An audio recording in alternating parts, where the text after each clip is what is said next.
ब्रह्मा विष्णु महेश्वर अजर अमर होइनन्, उहाँहरूको पनि आविर्भाव अर्थात जन्म तथा तिरोभाव अर्थात मृत्यु हुन्छ। प्रमाणका लागि कृपया हेर्नुहोस् देवी भागवत महापुराण। कृपया अवश्य सुन्नुहोस् जगतगुरु तत्वदर्शी सन्त रामपालजी महाराजका अमृत वचन, सबै पवित्र धर्महरूका पवित्र शास्त्रहरूका आधारमा। अपनात्मा संक्षिप्त में सृष्टि रचना सुनाता है ये दास आपको, जो परमेश्वर ने ही आकर बताई है। अभी आपने सुना था कि धर्मदास ये जग बोराना और कोई ना जाने पद निर्वाणा, यही कारण मैं कथा पसारा, सबसे कहिए एक राम ने आ रहा। और यही ज्ञान जग जीव सुनाओ, सब जीवों भ्रम नसाओ, भ्रम गए जग वेद पुराना, और आदि राम का किसी ने भेद नहीं जाना। अब मैं तुमसे कहूं चिताई, तिन देवन की उत्पत्ति बाई, ज्ञानी सुने सो हृदय लगाई, और मूर्ख सुने तो समझ में नहीं आई, गम नहीं पाई। मां अष्टंगी पिता निरंजन, ये जमदारुण वंशन अंजन, पहले की निरंजन राई, पीछे से माया उपजाई। माया रूप देखती शोभा, देव निरंजन तन मन लोभा। धर्मराय की ने भोग विलासा, माया को रही तबासा, यानी ये प्रेग्नेंट होगी दुर्गा। और 3 पुत्र अष्टंगी जाए, ब्रह्मा विष्णु शिव नाम धराए।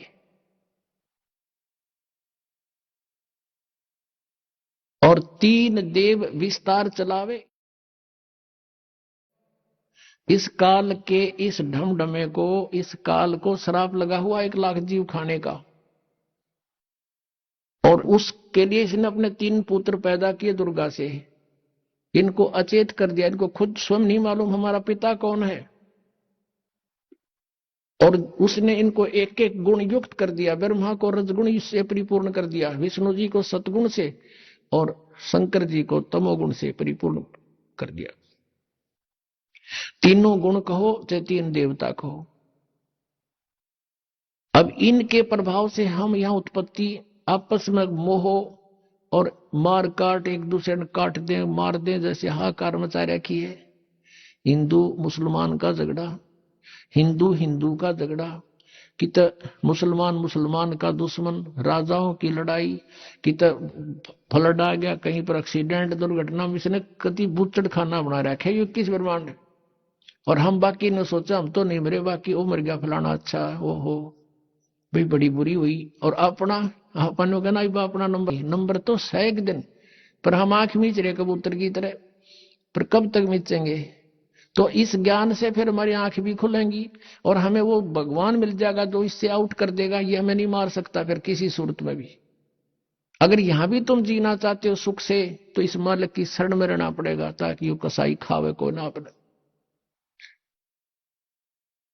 तो वो परमात्मा कबीर देव है, कबीर साहब है, यहां हाहाकार मचा रहा है। किसका उद्देश्य ये कि इनको सबको यहां दुर्गति करूं, इन ये भगवान की भक्ति ना कर सके, ऐसी स्थिति का शरीर दे दिया हमारे को। इसमें कभी बीपी हाई हो रहा, कभी लो हो गया, कदे जाड़ बढ़वानी, कदे आंख बढ़वानी, कभी कुछ हो रहा है, कदे कुछ एलर्जी होगी, फलाना हो गया। सारा ब्राह्मटी इस जीव की है, और इस पेट के लिए सारा दिन लगे रहो। परमात्मा की तरफ ध्यान ना जाओ, और यदि कोशिश करें परमात्मा की तरफ तो उल्टा ज्ञान ग्रहण करा दिया सबसे। अब डोए जाओ डले रहना काल के जाल में। तो उस परमेश्वर ने दया करी हमारे ऊपर के मेरे बच्चे दुखी हो गए। सतलोक में रहा करते थे, वहां कोई इनको दुख नहीं था। अपने के लिए अपना ही दुखी होता है, और उसके लिए वो परमात्मा हमारे लिए भटक रहे हैं। हमने वहां गलती की थी। अब 10 मिनट में एक वर्बली आपको सृष्टि रचना सुनाएंगे। पुणात्माओं, आप बुद्धिमान हो, अब कोई बालक नहीं, बहुत बुद्धिमान व्यक्ति हो गया है मानव इस कलयुग के अंदर। ये भी देन परमात्मा की है। तो आप जी ने बहुत गहराई से सोचना पड़ेगा इस दास का उद्देश्य क्या है, और परमात्मा सतलोक से चल के इस गंदे लोक में क्यों आया, क्या आवश्यकता थी उनको। क्योंकि वो हमारा पिता है। हम हमारे साथ यहां धोखा करके हमें रोक रखा इस काल ने, और अपने के लिए आप ही दुखी होया करे। परमात्मा कहते हैं कबीर देव जी कि मैं रोवत हूं सृष्टि को, और ये सृष्टि रोए मोहे। और गरीबदास जी जिसको परमात्मा मिले थे आकर, आदरणीय गरीबदास साहिब जी को, वो कहते हैं जैसे तुलसीदास जी ने रामायण को लाखों वर्ष के बाद एज इट इज लिख दिया लोकोक्तियों के माध्यम से, चौपाइयों के माध्यम से, ऐसे ही आदरणीय गरीबदास साहिब जी की दिव्य दृष्टि खोल दी भगवान ने, सतलोक दिखा गया, सचखंड दिखा गया, छोड़ दिया। उसने परमात्मा की जो महिमा अपनी वाणी में बोली है, क्या बताई है? कबीर साहब कहते हैं मैं रोवत हूं सृष्टि को और सृष्टि रोए मोहे। और गरीबदास इस वियोग को समझ नहीं सकता कोई, कि मैं तुम्हें खोज रहा हूं कि और तुम्हें बताना चाहता हूं आई एम गॉड, मैं परमात्मा हूं, मैं तुम्हारा पिता हूं, तुम मेरे बच्चे हो और तुम मुझे खोज रहे हो। लेकिन हमारे इस वियोग को, हमारे इस विछोड़ को कौन मिलावे? कोई नहीं समझ सकता कि तुम कहां से बिछुड़ कर आए थे। आज मैं कह रहा हूं मैं भगवान हूं, तुम भ्रमित कर दिए काल के दूतों ने, तुम कहते हो नहीं भगवान निराकार होता है, वेदों में भगवान निराकार लिखा है, भगवान साकार हो ही नहीं सकता। तुम मुझे खोज रहे हो, मैं तुम्हें ढूंढ रहा हूं, कि मैं बताना चाहता हूं कि मैं परमात्मा हूं। अब ये सृष्टि कैसे रची गई? परमात्मा समर्थ है।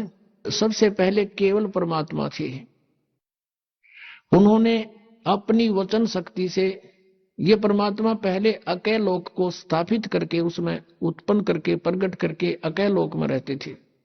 वहां केवल अकेले भगवान ही रहते हैं, वो परमेश्वर की राजधानी है, उसमें दूसरा कोई नहीं जा सकता। उसके बाद अकय लोक के बाद परमात्मा ने अपने लिए के 3 लोक और उत्पन्न किए। अगम लोक, उससे नेक्स्ट अलख लोक, और उससे नेक्स्ट चौथे नंबर का सतलोक। और नीचे से हम गिनेंगे तो प्रथम सतलोक, दूसरा अलखलोक, और तीसरा अगम, और चौथा वो अकय लोक। जैसे अभी आपने ऋग्वेद मंडल नंबर 9 सूक्त 96 के मंत्र 19 में पढ़ा कि वो तुरियम धाम, वो चौथा धाम है, वो अकय लोक है, समुद्र की तरह है, यानी समुद्र सभी जलों का स्रोत होता है, ऐसे वो परमात्मा का जो अकय लोक है सभी का स्रोत है। वो उसी परमेश्वर ने फिर 4 अन्य रूप धारण किए। एक रूप में वो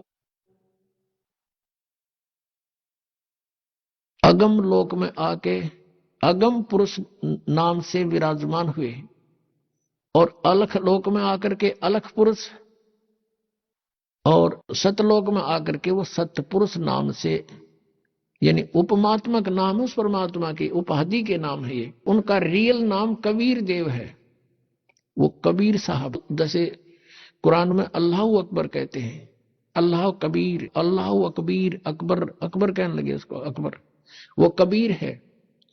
कबीरन खबीरन ये कुरान शरीफ में लिखा है, वो कबीर देव यानी उस पूर्ण परमात्मा का नाम है ये। तो सतलोक में परमात्मा ने, अच्छा, तीनों चारों लोकों में जहां भगवान अपने अन्य रूप बनाकर रहता है, इनने अपने अपने रूप की शोभा भी इनका अलग अलग बनाई है। जैसे एक सतलोक में परमात्मा के एक रोमकूप का प्रकाश, एक रोमकूप यानी मनुष्य सदृश है परमात्मा, हमारे जैसा ही। गरीबदास साहिब ने कहा कि हमरे ही उनिहार है, हमारा सृजनहार है, हमारा भगवान हमें बनाने वाला हमारे जैसा है। और आपने वेदों में देख लिया राजा के समान, और नरवत, ये तो निर्य दिखा दूं आपने, मनुष्य के तुल, इन्होंने अड़ंगे कर रखे इन वादों का, लेकिन मूल पाठ के अंदर स्पष्ट है नरवत, मनुष्यवत अग्नि, नरवत देव, नरवत मनुष्यवत शंभु, मनुष्य जैसे भगवान, मनुष्य जैसा परमात्मा, मनुष्य सदृश है। और पवित्र बाइबल में लिखा है, सृष्टि ग्रंथ में प्रथम अध्याय के 26वीं आयत में, श्लोक में, उसमें लिखा है कि परमात्मा ने कहा अब मनुष्य को उत्पन्न करूंगा और मनुष्य को अपने रूप में बनाऊंगा। परमात्मा ने मनुष्य को अपने स्वरूप के अनुसार उत्पन्न किया। तो भगवान निराकार कैसे हुआ? तो मनुष्य दृश्य है। और पूरे इस यानी ईसाई धर्म में किसी से पूछ लो परमात्मा की क्या स्थिति है, वो कहते हैं गॉड इज फॉर्मलेस, परमात्मा निराकार है। अरे पवित्र बाइबल कह रहा है मनुष्य दृश्य है, ये निराकार का ढिंढोरा पीट रहे। तो ऐसे ही कोई भी पवित्र धर्म का जो अनुयायी है अपने पवित्र सदग्रंथों से भी वो परिचित नहीं है। जैसे हिंदू और मुसलमानों का झगड़ा किस बात पर था? मुसलमानों ने ये मान लिया कि हम जो साधना कर रहे हैं वो एक देव की कर रहे हैं, एक प्रभु की, एक अल्लाह की। और हिंदू लोग ये बेचारे दुखी हो रहे हैं, ये अन्य देवताओं की पूजा करते हैं, ये नहीं करनी चाहिए, इनका जीवन नष्ट हो रहा। इसलिए उन्होंने सोचा कि हम सही मार्ग पर लगे हुए हैं और हम उस सब पूर्ण परमात्मा की भक्ति कर रहे हैं जिससे मोक्ष संभव है। तो इनको भी कोशिश करें, जबरदस्ती भी अगर इस मार्ग पर लगा दें इनका कल्याण हो जाएगा। इसलिए वो जबरदस्ती मुसलमान बनाने लगे। उन्होंने ये सोच रखा था कि हम पूर्ण परमात्मा की भक्ति कर रहे हैं। अब उनका भी भ्रम था ये। जैसे कुरान शरीफ सूरत फुरकानी 25 नंबर है उनकी, उसमें आयत नंबर 52 से लेकर 59 तक, 52 से लेकर 59 तक स्पष्ट किया है कि कुरान शरीफ का ज्ञान दाता जैसे गीता का ज्ञान दाता ये ब्रह्म है, और वही ब्रह्म कुरान शरीफ का ज्ञान दे रहा है। और अपने जैसे गीता का ज्ञान अर्जुन को दिया जा रहा है तो वहां हजरत मोहम्मद को दिया जा रहा है। तो वो कुरान शरीफ का ज्ञान दाता कहता है कि ए पैगंबर, मैं तुझे इस कुरान शरीफ की जो दलील दे रहा हूं इस पर विश्वास रखना, वो अल्लाह कबीर है। और ये काफिर उसको नहीं मानेंगे, तू इनकी बातें मत आना, इनके साथ संघर्ष करना, झगड़ा नहीं करना। ये कहेंगे कबीर गॉड नहीं है, और तू मेरी बात पर विश्वास रखना, वो कबीर नाम का परमात्मा है। बनाया सब, पृथ्वी को बनाया, 6 दिन में सृष्टि रची, 7वां दिन तख्त पर जा बैठा। और उस परमात्मा की खबर किसी बाखबर से पूछ देखो।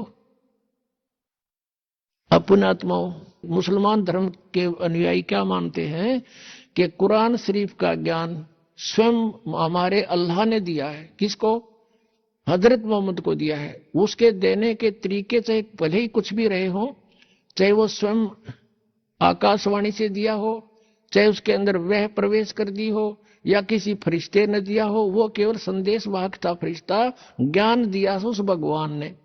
तो वो अल्लाह कह रहा है, जिसको मुसलमान धर्म अपना अल्लाह मानते हैं, कि तू जो मैं ज्ञान दे रहा हूं ये सत्य है।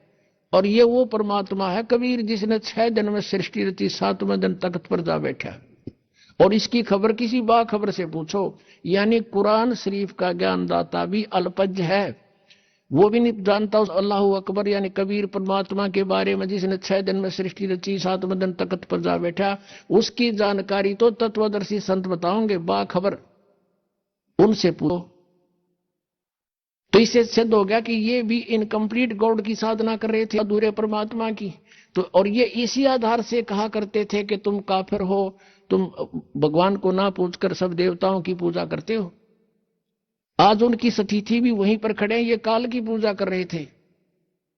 अब आपको थोड़ा कुरान शरीफ दिखाना पड़ेगा, क्योंकि ये ऐसा जटिल बना दिया इस काल ने। हम भिन्न भिन्न बना दिए, हिंदू अलग बना दिए, मुसलमान न्यारे, सिख अलग से, ईसाई अलग से, ताकि ये लड़ते रहे आपस में।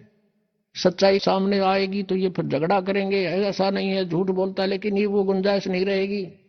ये इंटरनेट और ये सब वेबसाइट और ये प्रोजेक्टर, ये मोबाइल, ये सब साधना पर, ये सब जो आज तकनीक दी है, ये गॉड कबीर ने दी है। यहाँ का तो भगवान भी ना बना सकता है इन ऐसे कंप्यूटरों को। आज से लाखों वर्ष इतिहास देख लो पिछला।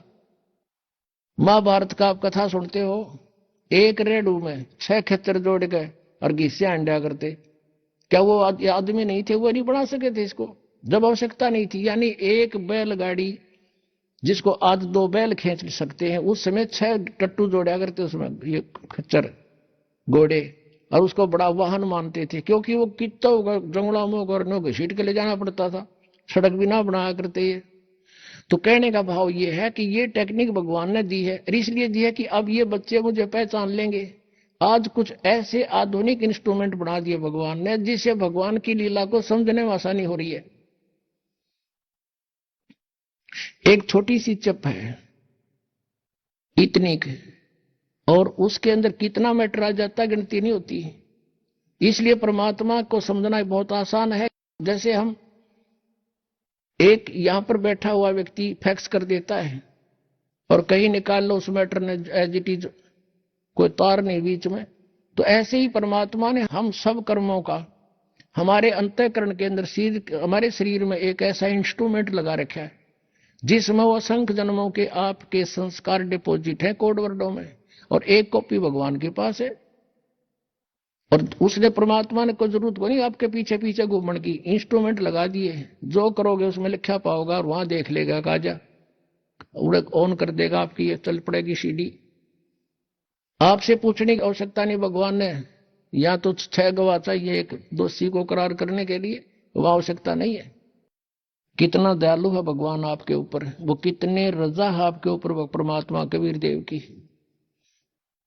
आप अन्य संतों के सत्संगों में जाते थे, ये इधर जय गुरुदेव एक पंथ चल रहा है मथुरा में, वो भी राधा स्वामी की ब्रांच समझ लो, 5 नामों पर गाटा जोड़ रखे है।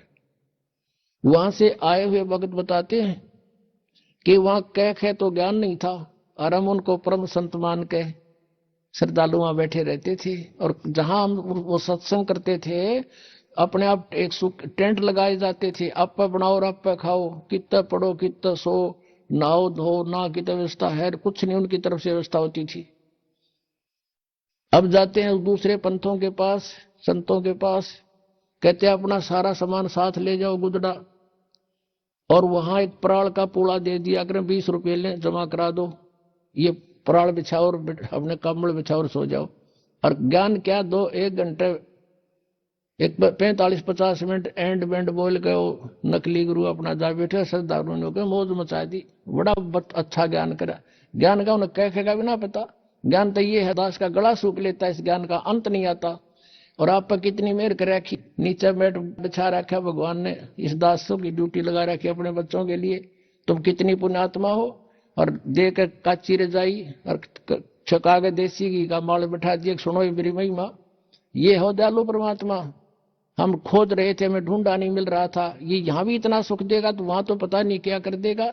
जब दूसरे के लोक में इतना सुख दे रहा परमात्मा ने, दूध की नदी बहा रखी, देसी घी की बहा दी, या कोई भी दूसरी वस्तु प्रयोग नहीं होती, सब देसी घी का सब व्यवस्था बनती है। तो ये सतलोक से आता पुण्यात्मा, यहां का नहीं है। वो कहते हैं जब परमात्मा कबीर देव जी आए थे, उनके साथ मजाक कर दिया था, और 18 लाख व्यक्तियों को चिट्ठी लिख दी थी, कबीर जी भंडारा करेंगे। और कबीर जी झोपड़ी में रहा करते, भगवान लीला करते थे कि भगवान बचो मेरे की तरफ, फिर देखना परमात्मा के हाथ। 18 लाख व्यक्ति आगे, श्याम का आटा भी घर पे नहीं था, परमात्मा लीला। वहां तो कबीर रूप में बैठे हैं, एक गरीब व्यक्ति के रूप में, और सतलोक में गए, वहां से 9 लाख बैलों के ऊपर बना बना सारा सामान सतलोक से लेके 1 सेकंड में यहां आगे गर्मा गर्म, और भंडारा ला दिया। 3 दिन तक 18 लाख व्यक्तियों का भंडारा छिका दिया परमात्मा ने। और चिट्ठी में लिखा था कि कबीर एक असरफी देगा सोने की, एक दोहर देगा कंबल, वो भी साथ दिए थे। यानी उनका मुंह मोड़ने के लिए जो भगवान कबीर जी को नीचा दिखाना चाहते थे। तो पुण्यात्माओं, तब कबीर जी ने कहा था, ये खाकी खंजूसपुर अन का नहीं सुमार। और दूसरा रूप केशव नाम धर के आगे थे, कि व्यापारी का रूप बना के, गरीब दास केशव के अन का नहीं सुमार। परमात्मा ने कहा, ये तो खाकी खंजूस, ये तो कति कंजूस खोखापुर है, ये खाली इसमें ना कुछ भी, हम तो सतलोक से कराऊं सारा सामान यहाँ पर। तो पुण्यात्मा आज वही है यहाँ पर। तो ये आज जो की जो व्यवस्था परमात्मा ने कर रखी है, अपने पुण्यात्माओं को सुख दे रहे हैं, इनकी बुराई छुटवा रहे हैं, इनके आने वाली आपदाओं को समाप्त कर रहे हैं, और इनको धनी बना रहे हैं। फिर प्रेरणा करते हैं, बच्चों दान करो, धर्म तो 10 का नहीं, 10 के तीनों लोग, खैर आए तुम्हें खैर है, कीजिए आत्म पोख। तो फिर आपको पहले तो देते हैं, फिर कहते करे करावे साइया, मन में लहर उठा, दादू सिर दर्जीव के आप बगल हो जा। एक व्यक्ति सब जगह दुखी हो लिया, और डॉक्टरों ने बोल दिया ऑपरेशन होगा और 1 लाख रुपए लगेंगे। यहां मालिक ने वैसे अपने, जिसकी सच्ची श्रद्धा, सच्ची लगन, पूर्ण विश्वास हो जाता, उसको तुरंत आराम दे देते। वो स्वस्थ हो गया, अब वो लाखों रुपये बचे, जान की झंझट था, बचूंगा कि ना बचूंगा, वो बचा। फिर प्रेरणा भी करते हैं कि कुछ पुण्य कर बेटा। तो इस तरह वो आज ये सदाव्रत चला रखा है भगवान ने, इसमें जिसका भी जो सहयोग है उसको बहुत लाभ हो रहा है। तो अब कहने का भाव ये था कि आप जी को इतनी सुविधा दे करके भगवान कहता है मेरी महिमा सुनो बैठकर ध्यान से। और कोई अब भी लटके लेगा तो उसको नहीं बख्शेगा भगवान। कहीं अच्छा गर्म रजाई मिल गई है, लटके देते हो, लटके नहीं लेना। सत्संग में आकर परमात्मा की महिमा को बड़ा ध्यान से सुनना चाहिए। कितनी व्यवस्था कर रखी है, किस लिए? इसलिए कि बच्चे भगवान को पहचान सके। अब आपको दिखाता हूं कुरान शरीफ में, कुरान शरीफ का ज्ञानदाता कहता है कि वो कबीर भगवान है जिसने 6 दिन में सृष्टि रची। अब थोड़ा सा पहले पवित्र बाइबल दिखाना पड़ेगा। ये है पवित्र बाइबल, संपूर्ण जीवन अध्ययन बाइबल। ये बाइबल है, ये है इसका जर्नल एडिटर, ये यहां से हिंदी पढ़ेंगे। प्रबंधक संपादक डेविड सटवार्ड, अंग्रेजी प्रधान संपादक Donald C Stamps, MA MDV, संयुक्त संपादक ये सारे इनका ये यहां से छपा, ये देख लो, मैसूर USA से छपा है। अब इसमें सबसे पहले सृष्टि वो है, उत्पत्ति है इसमें, और सृष्टि के कति प्रारंभ में प्रथम अध्याय में ही जेनेसिस माने सृष्टि, जेनेसिस 1, ये 4 पृष्ठ पे उत्पत्ति यहां से आरंभ होती है। प्रथम आदि में परमेश्वर ने आकाश और पृथ्वी की सृष्टि की, ये पहला दिन था। इस प्रकार ये पहला दिन हो गया। फिर दूसरा दिन हो गया, प्रकाश प्रकुश बना दिया परमात्मा ने। फिर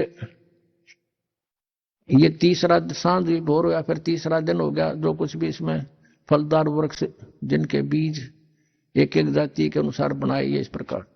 अब ये तीसरा दिन हो गया। दिन और रात पर प्रभुता करें और उज्ज्वला दियारा करे, इस प्रकार सांझ हुई, फिर भोर हुआ, ये चौथा दिन हो गया। फिर यहां देखें, ये प्रश्न नंबर 5 पे, वो 4 पे पढ़ा आपने। अब 5 पे क्या है, सांझ हुई भोर हुई, फिर ये 5वां दिन हो गया। छठे दिन पे आना हमना, असली बात ये है। फिर परमेश्वर ने कहा मनुष्य को हम अपने स्वरूप के अनुसार अपनी समानता में बनाएं, और वे समुद्र की मछलियों और आकाश के पक्षियों और घरेलू पशुओं और सारी पृथ्वी पर और सब रेंगने वाले जंतुओं पर जो पृथ्वी पर रेंगते हैं अधिकार रखें, यानी उनसे समझदार हों। तब परमेश्वर ने मनुष्य को अपने स्वरूप के अनुसार उत्पन्न किया। अपने ही स्वरूप के अनुसार परमेश्वर ने उसको उत्पन्न किया, और नर और नारी करके उसने मनुष्यों की सृष्टि की। तो परमात्मा किसा होया, मनुष्य जैसा, नर जैसा। अंडरस्टूड हो गया?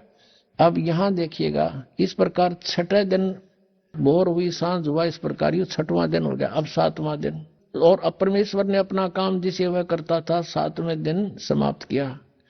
अपने किए हुए सारे काम से 7वें दिन विश्राम लिया, यानी 6 दिन में सृष्टि रच ली, 7वां दिन विश्राम किया, बस। अब यहां से इतना ही लेना था। अब पवित्र बाइबल ने स्पष्ट कर दिया कि परमात्मा मनुष्य जैसा है, उसने अपने जैसे रूप में मनुष्य को बना, नर नारी करके उत्पन्न कर दिया। आगे बहुत अच्छा प्रमाण है इसमें कि परमात्मा साकार है, वो सामने खड़ा दिखाई देता है, बात करता है, बाइबल में लिखा है। अब कुरान शरीफ दिखाते हैं आपको, देखिएगा। ये कुरान शरीफ है, पवित्र कुरान शरीफ, और इसके विषय में लिखा है। ये तो इनकी अरबी भाषा है। जालिकल किताबु ला रैब जो जैसला फीही जो, इसका अर्थ है इन्होंने किया है कि यह वह इल्हामी किताब है, धार्मिक किताब है जिसमें कोई संदेह की गुंजाइश नहीं। यानी इसमें जो लिखा है वो फाइनल है हमारे लिए, इसमें हमने कोई डाउट नहीं, इसमें कोई गलत नहीं। इसका कहने का भाव ये कहां से बना है? शास्त्रीय अरबी पद्धति पर नागरी लिपि में स अनुवाद सटीपन, इसका अर्थ है स अनुवाद सटीपन, स अनुवाद। रूपांतकार है नंद कुमार अवस्थी, शेरवानी संस्करण। ये कहां से छपा है? कुरान शरीफ शेरवानी संस्करण। प्रकाशक है लखनऊ किताबघर, मौसम बाग, सीतापुर रोड, लखनऊ, यहां से छपा। अब हम इसके सूरत फुरकानी 25 पर आते हैं। ये देखिएगा, ये सूरत कुरान शरीफ है, और सुरतुल फुरकानी, इसको सूरत बोलते हैं, सुरतुल फुरकानी यानी सूरत फुरकानी 25। अब इसमें यहां से देखेंगे, ये देखिएगा, ये 52 नंबर आयत है, 51 यहां समाप्त होती है, ये 52 शुरू होती है। फला तुतियल काफिरन व जाहिदहुम बिही जिहादन कबीरन, ये स्पष्ट लिखा कबीरन। इसको ये कुरान शरीफ कहो चाहे मजीद कहो, अब दिखाएंगे आपको। अब इसका हिंदी अनुवाद यहां किया इन्होंने, ये 51 समाप्त हुई, 52 प्रारंभ हुई। इसका अनुवाद है ये जो हमने अरबी भाषा पढ़ी, लिखी है इसमें नागरी लिपि में। अब इस 52 का यहां अनुवाद किया है। तो ए पैगंबर हजरत मोहम्मद को कुरान शरीफ का ज्ञानदाता बोल रहा है, तुम काफिरों का कहा न मानना, जो परमात्मा की पूजा ना करते, न देवताओं की पूजा करते, उनको काफिर बोलते हैं, मानना। और इस कुरान शरीफ की दलीलों से जो मैं तुझे ज्ञान दे रहा हूं, उनका सामना बड़े जोर से करो। इन्होंने कबीर का अर्थ बड़ा कर दिया, और ये लिखना था कि वो अल्लाह फला तुतियल काफिरन व जाहिदुम बिही जिहादन कबीरन, कबीरन माने कबीर के लिए तू संघर्ष कर। वो तो काफिर जो है वो नहीं मानते कबीर इज गॉड, लेकिन मैं कह रहा हूं वो कबीर है सब कुछ। अब यहां कबीरन कहो, कबीर कहो, खबीर कहो, खबीरा कहो, ये इसी परमात्मा का एक भाषा में भिन्नता मंत्र है। अब यही नो की नो कुरान शरीफ है ना, कुरान मजीद नाम है इसी का, सिर्फ लिखने में अंतर किया है राइटर ने। अनुवाद करते समय वो कबीरन लिखो चाहे कबीरा लिखो, एक ही बात। देखिएगा ये कुरान मजीद है, वही की वही नो की नो, इसमें कोई अक्षर का भी अंतर नहीं है, लेकिन ये मजीद लिख दिया। अरबी अरबी मतन यानी प्रकाशक है ऑफिस बुक डिपो 422 मटिया महल जामा मस्जिद दिल्ली से। ये कुरान मजीद मुर्तजमा है मौलाना फतेह मोहम्मद खान साहिब जालंधरी, तसही मौलाना अब्दुल मजीद सरवर साहिब, प्रकाशक हैं Farid book depot private limited नई दिल्ली। इतने। अब इसमें सूरत फुरकानी पर आते हैं, अक्षर का भी अंतर नहीं है इसके अंदर, उतना ही है। सूरत फुरकानी 25 और पृष्ठ नंबर है इसकी, इस पे 570 है, उसमें 604 है कुरान शरीफ में। अब यहां आते हैं नीचे, एज इट इज, इसमें नहीं अंतर माड़ा सा भी है। 51 है, ये 52 शुरू होती है। फला तुतियल काफिरन ने व जिहादुम बिही जिहादन जिहादन कबीरा, कबीरा कहो, कबीरन कहो, कबीर कहो, खबीरा कहो। ये सिर्फ इसमें कबीरा लिखा, उसमें कबीरन लिखा है। अब इसको कबीर कहो, एक ही बात है, इससे तो इतना लेना। अब हमने ये जो पढ़ा है ये कुरान मजीद देखा था, अब कुरान शरीफ को फिर लेते हैं, इसका अनुवाद इससे देखेंगे। अब देखो कुरान शरीफ फिर लेते हैं, वो मजीद थी, ये कुरान शरीफ है, और इसके अनुवादक प्रकाशक पहले हमने दिखा दिए हैं। ये सारा लखनऊ किताबघर से ये प्रकाशित है, मौसम बाग सीतापुर रोड लखनऊ से। अब हम इसके आते हैं 604 पृष्ठ पे, 604 पृष्ठ पे, और वही है इस कुरान शरीफ सूरत फुरकानी 25। नीचे आते हैं, ये 52 आयत है। फला तुतियल काफिरन जाहिदुम बिही जिहादन कबीरन, ये कबीर कहो, कबीरा कहो, कबीरन कहो, कंसेप्ट क्लियर होया। अब ये क्या कहता है यहाँ पर कि ए पैगंबर, कुरान शरीफ का ज्ञान देने वाला अपने पैगंबर को बोल रहा है, तुम काफिरों का कहा न मानना। वो काफिर नहीं मानते भगवान को, वो तो अन्य देवताओं की पूजा करते हैं। और इस कुरान शरीफ की दलीलों से, कुरान की दलीलों से मैं जो तुझे हिदायत दे रहा हूं, इसके आधार से उनका सामना करना उस कबीर के लिए, जिहादन कबीरन, उस कबीर के लिए, कबीर अल्लाह के लिए संघर्ष करना, लड़ना नहीं। जिहाद का अर्थ लड़ना नहीं होता, संघर्ष करना, उनकी बातों में ना आना, सीधी सी बात। अब देखो, अब हमने 52 का अर्थ पढ़ दिया। अब 607 पर सूरत फुरकानी 25। और ये कबीर नामक अल्लाह वही है जिसने 2 दरियाओं को मिला चलाया, एक का मीठा प्यास बुझाने वाला और एक का खारी कड़वा, और दोनों में एक आड़ और मजबूत रोक बना दी। और वही है जिसने पानी की बूंद से आदमी को पैदा किया, फिर उसको साहिबे नसीब नसब यानी किसी का बेटा या बेटी, और ससुराल वाला यानी किसी का दामाद बहू बनाया।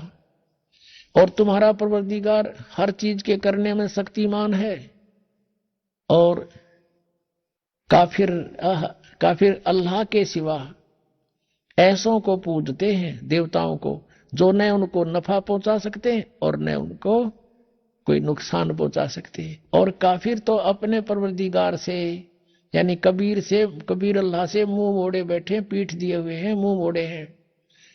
अब 56 या 55 समाप्ति। और 56 में कहा कि ए पैगंबर, हमने तुमको खुशखबरी सुनाने और सिर्फ अजाब से डराने के लिए भेजा। 57 में कहा है कि इन लोगों से कहो कि मैं तुमसे इस अल्लाह के हुक्म का पर कुछ मजदूरी नहीं मांगता। हाँ, जो चाहे अपने परवरदिगार तक पहुंचने की राह इख्तियार कर ले।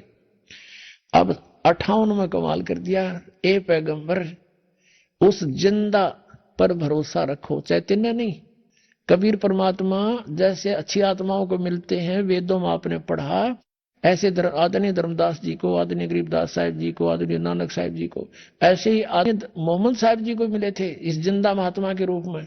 लेकिन इन्होंने इनकी बात को स्वीकार नहीं किया था। और वो कुरान शरीफ ज्ञानदाता कहता, उस जिंदा पर भरोसा रखो जो कभी मरने वाला नहीं है, वो अविनाशी है, वह जिंदा महात्मा रूप में तुझे मिला था।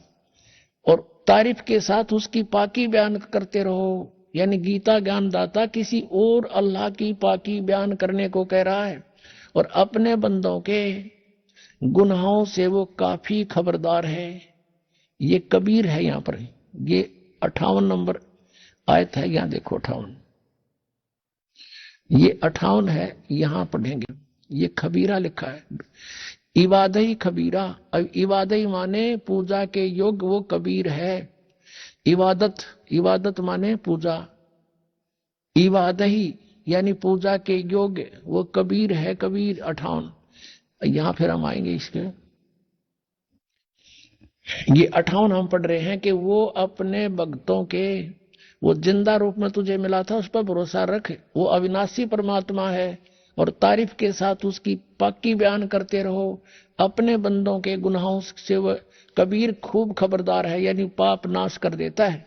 वो कबीर खबरदार है। कबीर लिखना था, कबीर अल्लाह अकबर, जानता है सब कुछ। अब 59 में कमाल कर दिया, और जिसने आसमानों और जमीन और जो कुछ भी उनके बीच में है सबको 6 दिन में पैदा किया और फिर तख्त पर जा बिराजा, वो अल्लाह बड़ा।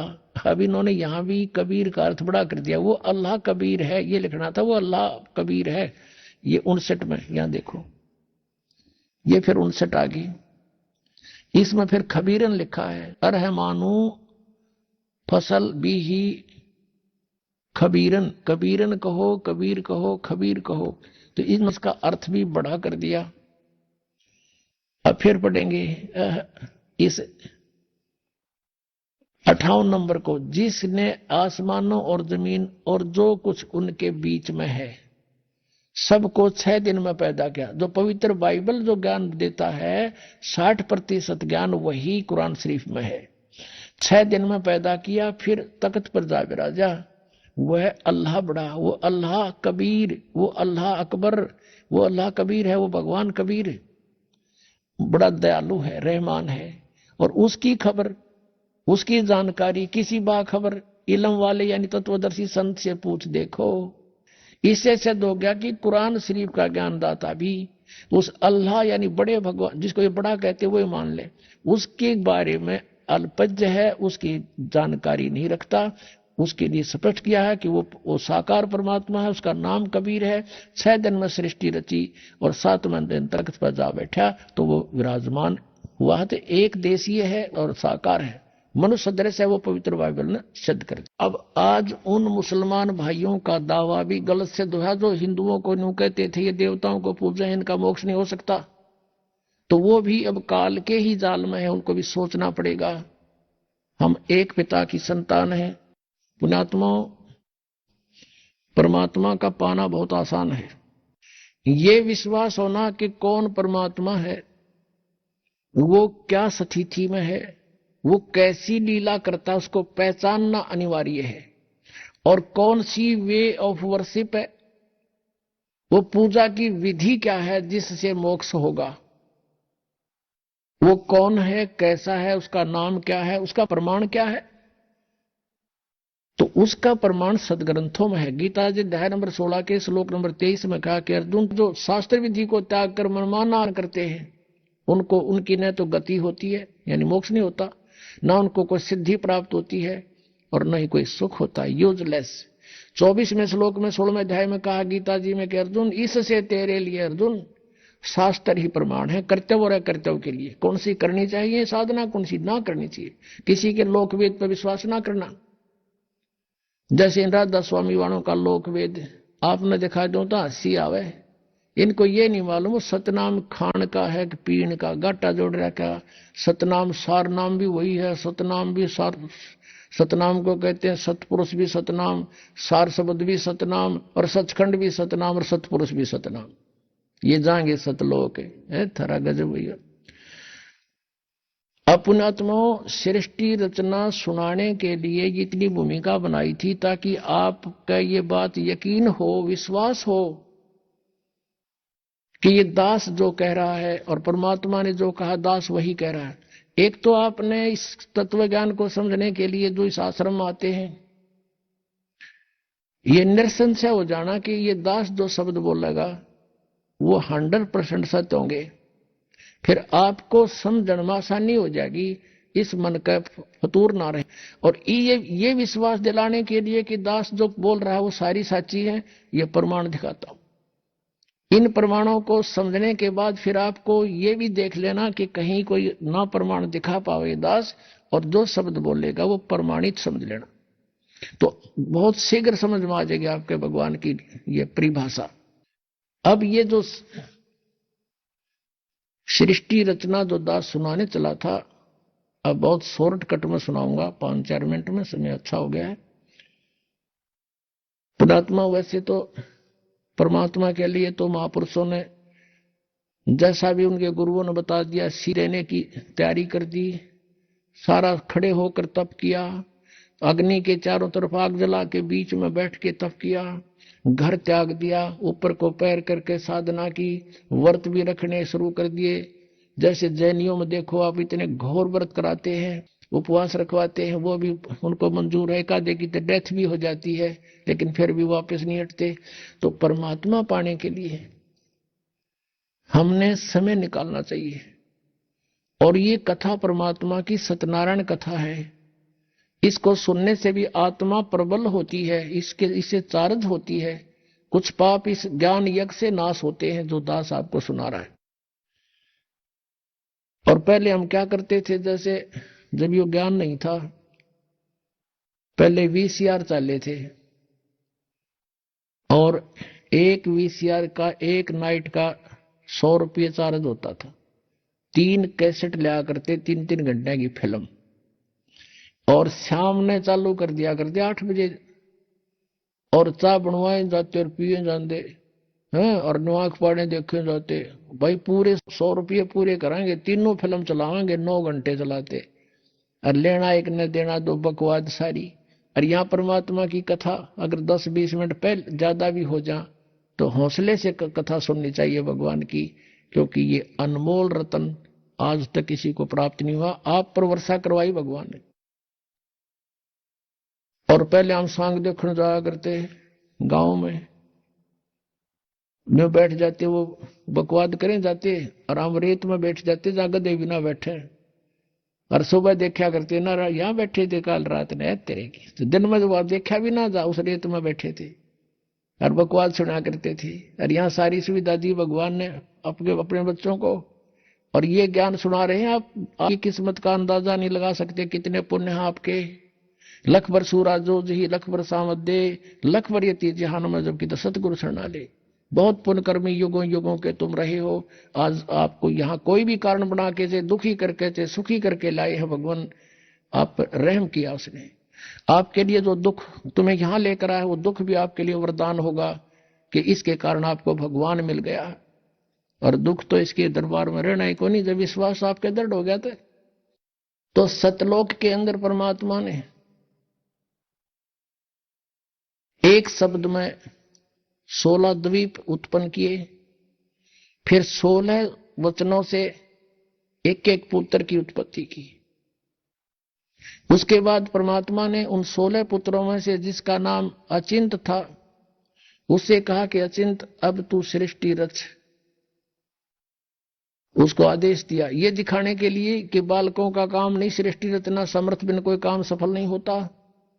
अचिंत ने क्या किया, अपनी वचन शक्ति से एक पुरुष उत्पन्न किया जिसको अक्षर पुरुष बोलते हैं।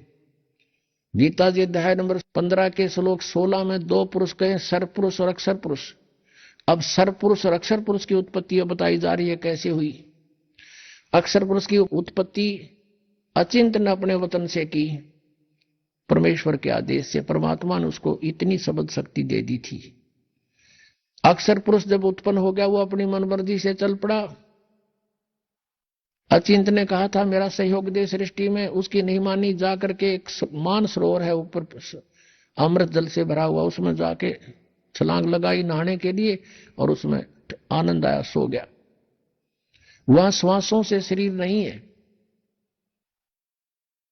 अब वो सो गया था, अचिंत बैठा बैठा देखे, तब परमात्मा ने कहा कि बेटा समर्थ ना ये काम नहीं हो सकता, और अब तो इसे। अब वहां गए परमात्मा ने, उस सत्य पुरुष ने, कबीर देव ने क्या किया, सरोवर से उसी जल से एक सरोवर से जल लिया, अपनी शक्ति से उसको एक अंडा बना दिया जैसे जादूगर बनाता है। उसको अंडे में एक आत्मा प्रवेश कर दी अपने वचन से। वो अंडा बहुत बड़ा था साइज में, वो गड़गड़ गड़गड़ करता हुआ नीचे को चला। उसकी अक्षर पुरुष की निंद्रा भंग होगी। अब कोई अधूरी निंद्रा में कोई जगा दे तो उसको बड़ा दुख सा होता है। इस दुख महसूस किया उसने, कोप किया और अंडे को कोप से देखा, क्रोध से। उस क्रोध से वो अंडा फट गया। उसमें से ये सरपुरुष यानी ज्योत निरंजन काल निकला एक मनुष्य रूप में। इन दोनों से कहा कि अक्षर पुरुष तुम निंद्रा में थे, आकाशवाणी की परमात्मा ने बाहर से, और तुम बाहर आओ, तुझे जगाने के लिए सब लीला की गई है, तू बाहर आओ। दोनों जने वो दोनों बाहर आ गए और उनसे कहा कि तुम अचिंत के द्वीप में रहो, तीनों एक द्वीप में। वो तीनों दोनों वो चले गए, एक अचिंत हो गया। अब कुछ दिनों के बाद ये सरपुरुष ज्योति निरंजन कहो, सरपुरुष कहो और अक्षर पुरुष कहो, चाहे परब्रह्म कहो, ये दोनों अचिंत के लोक में रहने लगे। कुछ दिनों के बाद ये सरपुरुष यानी ज्योति निरंजन कहो, इसे काल कहो, काल आगे जाके ही बनेगा। तो इस सरपुरुष ने सोचा हम तीन तो एक द्वीप में और अन्य हमारे भाई एक एक द्वीप में। उसके बाद परमात्मा ने क्या किया, हम सबकी उत्पत्ति कर दी। जितने आज हम यहाँ कीड़ी कुंजर हाथी मनुष्य राजा देव देवता जो भी हैं, सभी की उत्पत्ति करके और सतलोक में सबको अलग अलग स्थान द्वीप दे दिए थे कि तुम रहो ठाठ से। तो इसको ये चिंता होगी, दुख ईर्षा हुई कि हम तो तीनों एक लोक में, सारे सब अब अपने अलग अलग स्वतंत्र रह रहे हैं। तो इसने तप करना शुरू किया। 70 युग जब तप किया, प्रभु ने पूछा तू क्या चाहता है। परमेश्वर ने पूछा तू क्या चाहता है। इसने कहा कि हे पिता, हे परम पिता, मेरे लिए स्थान कम है, मुझे अलग से कोई स्थान दे दो। तो परमेश्वर ने इसको 21 ब्रह्मांड दे दिए, जैसे कोई धनी पिता अपने पुत्र को 21 प्लाट दे दे, अगले 21 प्लाट। वहां ये गया, रहने लगा। इसने देखा लेकिन वह खाली पड़ा था, इसने सोचा कुछ कंस्ट्रक्शन हो। इसने 70 युग तब फिर किया। हम कैसे फंसे यहां पर, इस काल के साथ कैसे आ गए यहां इतने गंदे लोक में। हमने वहां पर गलती की थी। हमारे पिता ने हमारे को सब सुविधाएं दे रखी थी, कोई असुविधा नहीं थी किसी प्रकार की भी। हम अजर अमर थे, हम सदा युवा रहते थे। हमारे परिवार थे वहां पर, पूरे ग्रुप के ग्रुप, परिवार के परिवार थे। सतलोक में सृष्टि है ऐसी ही है, लेकिन वहां के हंस आत्मा है, वहां मृत्यु नहीं होती, बुढ़ापा नहीं होता, सदाबहार वृक्ष रहते हैं, कोई राग द्वेष नहीं, कोई भाई बंटवारा नहीं। और ये राधा स्वामी वाले जितने भी है सब कहते हैं सतलोक में तो प्रकाश ही प्रकाश है। वहां आत्मा परमात्मा में ऐसे मिल जाती है जैसे बूंद समुद्र में। अरे कोई डूब का मरना है वहां पर। घूम ढूंढ रहे हैं भगवान को, परमात्मा को तलाश कर रहे हैं, उसके दर्शन करेंगे, बैठेंगे, बतलावाएंगे, अपना दुख रोवाएंगे, हैं देख देख कर खुश होवाएंगे। इनको भगवान निराकार है, प्रकाश ही प्रकाश है, और आत्मा उसमें ऐसे मिल जाती है जैसे बूंद समुद्र में। ये तो एक डूब का मरने वाली बात होगी। है किसी में मत चलो, कहोगे चलो समुद्र में डूब मरो भगवान मिलेगा, लो अभी ना जाओ। तो ये मूर्ख बना रखे हमने, उन्हें पता है ना सतलोक का बेरा। इन जाने वालों ने पता है उड़ा जाना उड़ा कुछ है को नहीं है। तो बात बात वो बनाओ सुन लेते हैं श्रद्धालु। तो वहां पर सृष्टि है, एज इट इज है, भगवान मनुष्य दृश्य है, उसके रोम एक रोम को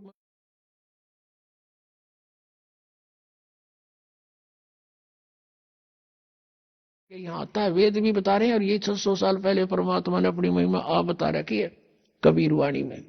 तो वहां से वो परमात्मा ने आके खुद बता। तो हम अपने भगवान को छोड़ के, जिसने हमारे को सारा सुख दे रखा था, हम इस पर आसक्त हो गए। यू खड़ा होगा तब कर रहा था, और देखो देखो हो कितने इतने वर्ष खड़ा रहा, हो बड़ा कमाल कर दिया। अब हमारे ये बीमारी वहां से लगी थी बुराई। जैसे अब है एक हीरो या हीरोइन, अभिनेता अभिनेत्री, अपने पेट के लिए नाचा कूदी उछलम कूदम मेकअप करते, और हम उन पर आसक्त होते हैं। यहाँ एक बरुवाला में या हिसार में कोई एक्टर आ जा, नेता अभिनेता आ जाए, और देखो नौजवान लड़के और लड़कियों की लाइन लग जाएगी, हजारों की संख्या में इकट्ठे हो जाएंगे, और दूर तो देखेंगे वो खड़ा वो खड़ी, सारे दिन धक्के खा के नो के नो आ जाएंगे। बताओ वो खड़े तर वो खड़ी, तो उन्हें क्या मिल गया? वो अपने पेट के लिए भटक रहे हैं, और हम उसको देख कर आसक्त हो रहे हैं, और कहते हैं मेरा फेवरेट वो है ये हीरो फेवरेट। इन फेवरेट ने मार दिया हम, यू हमारा फेवरेट हीरो हो गया वहां पर सतलोक में। और परमात्मा ने आकाशवाणी की कि बच्चों तुम इसने ना देखो, मस्त रहो, भक्ति करो, चैन से रहो, इसका कर्म ठीक नहीं है। ये परमात्मा ने इसको मना किया था, पर इसने ये माना नहीं। और हमें भी मना किया था कि इसकी तरफ ना ध्यान दो, तुम मस्त रहो, लेकिन हम ऊपर तो सावधान हो गए, पर अंदर से कसक नहीं गई, इसके प्रति कति फिट हो गया, आकर्षित हो गए, अंदर से कसक बन गई जबरदस्त। वो तो अंतर्यामी सारी जानते हैं। जब इसने दूसरी बार तप किया तब पूछा भी क्या मांगता है तू? सत्ययुग तप किया। तब इसने कहा प्रभु मुझे कुछ कंस्ट्रक्शन सामग्री दे दो ताकि मैं कुछ रचना रचूं। परमात्मा ने 5 तत्व और 3 गुण दे दिए कि ले बेटा खेल खिलौनों से। इसने सोचा भी ये भी बना दूंगा, लेकिन जीव नहीं है तो मैं करूंगा क्या, मुझे आत्मा भी चाहिए, कि लेगा दिल नहीं लगे। तब इसने 64 युग तब फिर किया। तो प्रभु ने पूछा क्या मांगता है, बोल, तूने जो मांगा मैंने सब दे दिया। तब इसने कहा कि मुझे कुछ जीव दे दो, आत्मा दे दो प्रभु। अब परमेश्वर ने कहा कि भाई ये आत्मा नहीं दे सकता तुझे किसी भी सूरत में। हाँ तुझे और प्लाट चाहिए और दे दूंगा, ब्रह्मांड 5 7 10 चाहिए, ये नहीं दे सकता, क्योंकि ये मेरी आत्मा है, मेरे वचन से उत्पन्न हुई है, मेरी हृदय है, ये मेरी आत्मा है, ये नहीं दे सकता तुझे। लेकिन एक शर्त है, यदि कोई स्वयं तेरी स्वेच्छा से जाना चाहता है तो जा सकता है, जा पूछ ले। तो हमारे पास आया, जितने हम यहां फंसे हुए हैं, हमसे पूछा क्या मेरे साथ तुम चलोगे? अलग से मैंने तप करके अलग से राज्य प्राप्त किया है, वहां ऐसे रहेंगे, ऐसे देव बनाऊंगा, महादेव बनाऊंगा, है दूधों की नदी बहाऊंगा। अब वहां कोई कमी थी हमने, लेकिन बुद्धि भ्रष्ट होगी। हम बोले ठीक है पिताजी आज्ञा दे देंगे तो हम चल पड़ेंगे। अब उसने परमेश्वर कबीर देव से कहा काल ने कि पिताजी कुछ आत्माएं मेरे साथ जाने को एग्री हैं। परमेश्वर ने कहा कि मेरे सामने स्वीकृति दिला दो। परमेश्वर आए वहां से स्वयं और हमारे पास आकर खड़े हो गए। परमेश्वर ने कहा कि बोलो भाई कौन जाना चाहता है इसके साथ, हाथ खड़ा करो। अब परमात्मा ने पहले तो हमें मना किया था कि इस पर आसक्त मत हो, हम शर्मिंदे हो गए, नीचे को मुंह कर लिया, कोई नहीं बोला, सन्नाटा छा गया। तो परमेश्वर ने कहा कि रे तो आप तो कह रहे, तू तो कह रहा था ये बहुत कुछ मेरे साथ जाने वाले हैं, ये तो कोई बोलता ही नहीं। झूठ बोलता था तू। इतने में एक आत्मा ने सोचा कहीं बात ना बिगड़ जाए, हिम्मत सी करके खड़ा हो गया। खड़ा होकर कहा कि प्रभु मैं जाना चाहता हूं इसके साथ। अब पीछे से फिर हमने सोचे कि ये अकेला लूट जा लूट, फिर तो हम देखा जैसे बच्चे स्कूल में एक हाथ खड़ा कर ले, सारे कर लिया, अरे नो नो नो। तो हम सब खड़े हो गए और दोनों हाथ कर दिए, हम भी जाना चाहते, हम भी जाना चाहते। परमेश्वर ने कहा भाई ठीक है। मैंने इनके नंबर नोट कर दिए इन आत्माओं के, किस किस ने स्वीकृति दी है, और आप अपने लोक में जा। इनको मैं विधि से भेजूंगा, एज इट इज नहीं भेज सकता। तो क्या किया परमात्मा ने, हमें बीज रूप बनाया सूक्ष्म, और जिसने सबसे पहले काल के साथ आने की स्वीकृति दी थी उसको एक लड़की का रूप बना दिया, युवा लड़की, युवती, खूबसूरत लड़की बना दिया, जो आगे चल के दुर्गा कल आई। और उसके अंदर हम सब आत्माओं को फीड कर दिया अपने वचन से, और उससे कहा कि बेटी मैंने तुझे सब शक्ति दे दी है, परमेश्वर कबीर देव जी ने कहा। और जितने जीव ये ब्रह्म कहे, सरपुरुष कहे, उतने तो उत्पन्न कर देना, तेरे वचन में शक्ति दे दी, तू वचन से भी उत्पन्न कर सकती है। अपने पुत्र सहजदास से कहा कि पुत्र जा अपनी बहन को ज्योत निरंजन के पास छोड़ के आ, सरपुरुष के पास। उसके ब्रह्मांड, ये सभी ब्रह्मांड वहीं थे सतलोक के अंदर। आउनुहोस् अब हामी ती श्रद्धालुको अनुभव सुन्नेछौँ जसले जगतगुरु तत्त्वदर्शी सन्त रामपालजी महाराजबाट दीक्षा प्राप्त गरिसकेका छन् तथा उहाँ बताउनु भएको भक्ति मार्गमा अघि बढिरहेका छन्। नमस्कार बहिनी। सत साहेब। के नाम होला हजुरको? अम्बिका कुमारी शाह। कहाँ बस्नुहुन्छ? म नेपालको महोत्तरी जिल्ला बर्दिवास भयो। सन्त रामपालजी महाराजजीबाट मन्त्र दीक्षा कहिले प्राप्त गर्नुभयो? डिसेम्बर 2013 मा। सन्त रामपालजी महाराजजीबाट मन्त्र दीक्षा लिनुभन्दा पहिले हजुर कसको भक्ति साधना गर्नुहुन्थ्यो? सन्त रामपालजी महाराजजीसँग नाम दीक्षा लिनुभन्दा पहिला जुन फ्यामिलीले गर्नुहुन्थ्यो, ब्रह्मा विष्णु महेश दुर्गा माता, उनीहरूकै भक्ति गर्थे र विशेष गरेर म शिवजीलाई मान्थे, शिव चर्चा गर्थे, शिवलाई गुरु मानेको थिएँ। शिवरात्रिमा व्रत बस्थे, सावनभरि सोमबार सोमबार व्रत बस्थे। अम्बिकाजी, हजुरले भन्नुभयो कि हजुर पहिले पारम्परिक ब्रह्मा विष्णु महेशको भक्ति गर्नुहुन्थ्यो, विशेष गरी शिवजीको भक्ति गर्नुहुन्थ्यो। फेरि तपाईँ सन्त रामपालजी महाराजजीको शरणमा किन जानुभयो? सन्त रामपालजी महाराजजीको शरणमा आउनुको कारण यो थियो कि मलाई शारीरिक धेरै समस्या थियो। शारीरिक समस्याले म धेरै ग्रसित थिएँ। हात खुट्टामा धेरै घाउहरू हुन्थ्यो। म 6 वर्षदेखि लालगाउँ हस्पिटलमा, धनुषा जिल्लाको लालगाउँ हस्पिटलमा एउटा कुष्ठरोग अस्पताल छ, मैले त्यहाँ 6 वर्ष इलाज गराएँ, निको भएन। गाउँघरमा पनि धामी झाँक्रीहरूसँग देखाएँ। प्लस म नेपालमै एउटा तेल पानी भन्ने आएको थियो, त्यहाँ पनि गएँ, त्यहाँ पनि निको भएन। लास्टमा हस्पिटलमा पनि डाक्टरले भनिदिनु भयो कि तपाईँको यो रोग कहिले निको हुँदैन, औषधि खाएर कम गर्न सकिन्छ, तर पुरै ज्वरोदेखि निको चाहिँ कहिले गर्न सकिँदैन भनिदिनु भएको थियो मलाई। त्यसपछि हाम्रो गाउँमा एकजना प्रमोद दास भगतजी हुनुहुन्छ, उहाँ जानुभएको थियो हाम्रो घरमा। अनि मम्मीले उहाँलाई सबै थोक सुनाउनु भएको थियो कि अम्बिकालाई यस्तो यस्तो प्रब्लम छ, डाक्टरले पनि भनिदिइसक्नु भएको छ कि उसको बिमारी कहिले ठिक हुँदैन, औषधि खाएर कम गर्न सकिन्छ तर निको चाहिँ कहिले गर्न सकिँदैन भनेर भनिदिइसक्नु भएको छ। म के गरौँ अब, कहाँ लिएर जाउँ? गाउँघरको मान्छेहरूले पनि धेरै नाना प्रकारका के भन्थ्यो, तिम्रो यो हात खुट्टामा कुष्ठरोग हो, कोढी हो भन्थ्यो, कसैले पुनर्जन्मको केही पाप कर्म गरेको छ, त्यसैको फल भोगिरहेछ भन्थ्यो, नाना थरीका मान्छेहरूले कुराहरू गर्थ्यो। त्यसपछि त्यो प्रमोद भगतजीलाई भन्नुभयो सबै थोक मम्मीले कि यस्तो यस्तो भएको छ, म कहाँ लिएर जाउँ भनेर। अनि त्यसपछि त्यो प्रमोद दासले भन्नुभयो भगतजीले कि सन्त रामपालजी महाराजजी आउनुभएको छ इन्डियामा, पूर्ण परमात्मा, उहाँको भक्ति सही भक्ति विधि गर्यो भने, उहाँले बताएको भक्ति विधि गर्यो भने कुनै पनि बिमारी ठिक हुन सक्छ। उहाँ पनि केही कारणले शारीरिक समस्याले नै जानुभएको थियो, उहाँको निको भयो। अनि मम्मीलाई भन्नुभयो। त्यसपछि सन्त रामपालजी महाराजजीको शिष्य प्रमोद दास भगतजीसँग इन्डिया मलाई र मेरो भाइलाई पठाउनु भयो। त्यसपछि त्यहाँ गए आश्रममा गइसकेपछि मभन्दा पनि अगाडि मेरो भाइले दीक्षा लिइहाल्नु भयो। त्यसपछि मैले दीक्षा लिएँ, त्यहाँ भोलिपल्ट लिएँ, भाइ चाहिँ जाने बित्तिकै त्यही दिन साँझमै लिइहाल्नु भयो, म चाहिँ भोलिपल्ट लिएँ।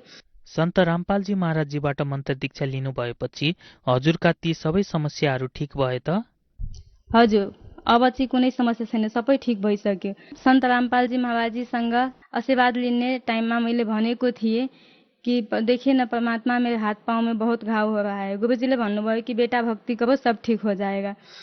त्यसपछि मैले त्यहाँ, जबकि मलाई डाक्टरले साबुन पानी अनि तेलहरू सबै छुन मना गर्नुभएको थियो, त्यहाँ मैले आश्रममा बर्तन सेवा पनि गरेँ अनि त्यहाँ पनि केही भएन, सब थोक। त्यसपछि घर आएदेखि मैले सबै थोक ठिक भयो। अहिलेसम्म ठिक छ, अहिलेसम्म केही भएको छैन। त्यहाँदेखि अरू के लाभ प्राप्त गर्नुभयो हजुरले? अब पनि लाभ प्राप्त भयो। त्यसपछि मलाई पछि चाहिँ पत्थरी भएको थियो पेटमा, राइट किडनीमा भएको थियो 6 mm को पत्थरी। मलाई अदिवासकै जनसेवा हस्पिटलमा एडमिट गर्नुभएको थियो। एडमिट गरिसकेपछि यहाँ डाक्टरले भनिदिनु भयो कि तपाईँलाई अपरेसनै गर्नुपर्छ, यसको कुनै इलाज छैन भनेर। अनि अपरेसन गर्नको लागि मम्मीले दरभङ्गा लानुभएको थियो, इन्डिया। मलाई इन्डियामा पनि भनिदिनु भयो डाक्टरले कि तपाईँलाई अपरेसनै गर्नुपर्छ, यसको 1 हप्ता बस्नुहोस्, म औषधि दिन्छु, औषधि खाइसकेपछि अनि त्यसको कन्डिसन हेरेर म अपरेसन गर्छु भन्नुभएको थियो।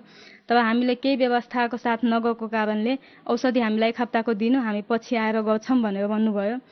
अनि त्यहाँ सरकारी हस्पिटलमा गएको थिएँ, औषधिको पनि केही पैसा लागेन। औषधि लिएर आयौँ 1 हप्ताको, औषधि पनि खाएको थिइनँ।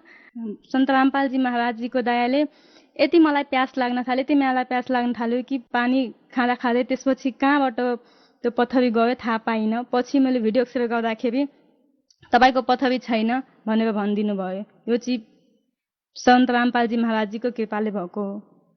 त्यसपछि अर्को लाभ पनि भएको हो। मेरो ड्याडी पनि नसा गर्नुहुन्थ्यो।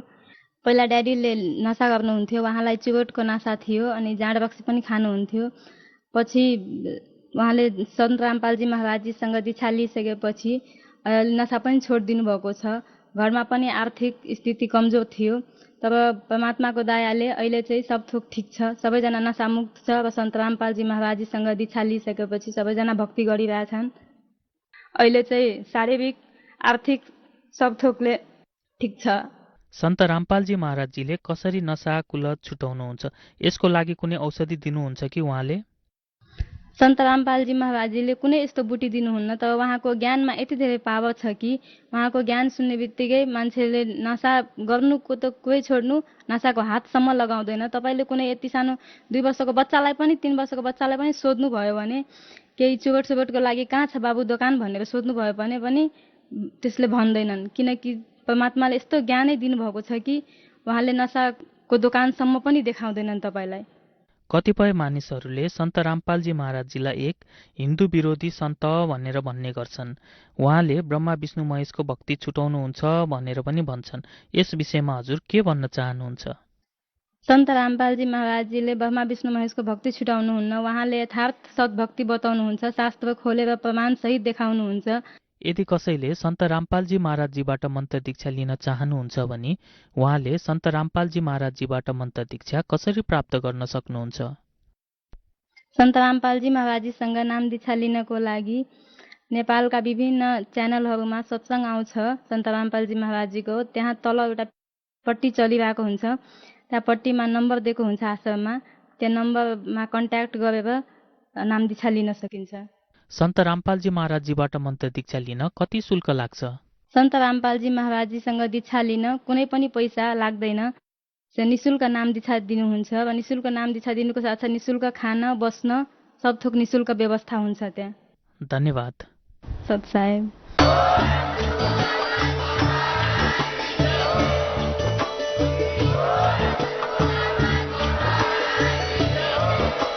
तपाई सुन्दै हुनुहुन्थ्यो जगतगुरु तत्वदर्शी सन्त रामपालजी महाराजजीको मङ्गल प्रवचन। अधिक जानकारीका लागि भिजिट गर्नुहोस् हाम्रो वेबसाइट www.jagatgururampalji.org।